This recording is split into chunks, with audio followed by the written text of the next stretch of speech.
Did you know that there are real estate seasons? One of the biggest questions I get from buyers is when should I shop for a house? And sellers ask me, when should I list my house? I'm Eli Beyder. Welcome to another episode of Analyze That, where we talk about everything Bay Area living.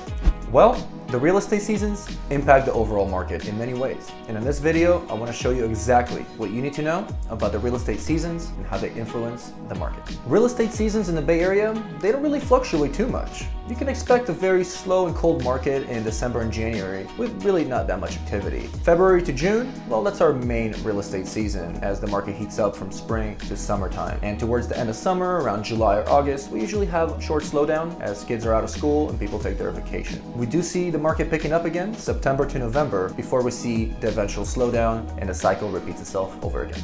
As you can see, real estate seasonality trends are about as predictable as any other industry. So now that you know the relative real estate seasons, I want to show you how to analyze how to properly time to buy or sell real estate. In December and January, when the interest is at its lowest, I like to start with my clients and explain that it's going to be slow right now as many listings are being prepared for market. So we should really focus on goal setting, some expectations, and getting pre-approved.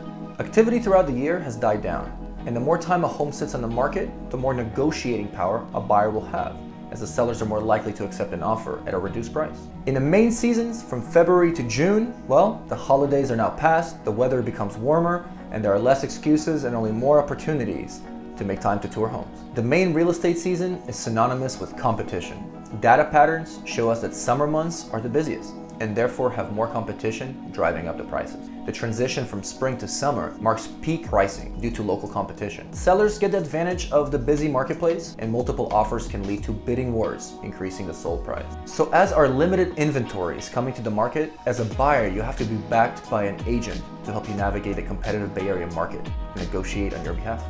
In summer, from July to August, the real estate season continues, but with a lull. Home buyers go on vacation and buyer demand begins to slow down. This picks up again in September and then tapers off as fall progresses and the holidays begin. If you're planning to sell your home and you're wondering what the perfect timing is, don't hesitate to reach out. Would love to help. I wanted to share with you an example that I've had with my clients recently. I had buyers about starting their home search in October. Due to the lack of inventory during those months, we weren't able to find them the right home. By January, they were exhausted and had buyer's fatigue from their home search. But with a little encouragement, I was able to keep them going and on track. By February, the market picked up as expected. By mid-February, we found them the house of their dreams. This is why it's important to pay attention to real estate seasons. So now you know about the seasonality of the real estate market and, more importantly, what you can do about it. So if you have additional questions about buying or selling a home, please feel free to reach out. In addition, you can check out some of my other videos on my channel, my website, or subscribe down below. Thanks for watching. This is Eli Beyder.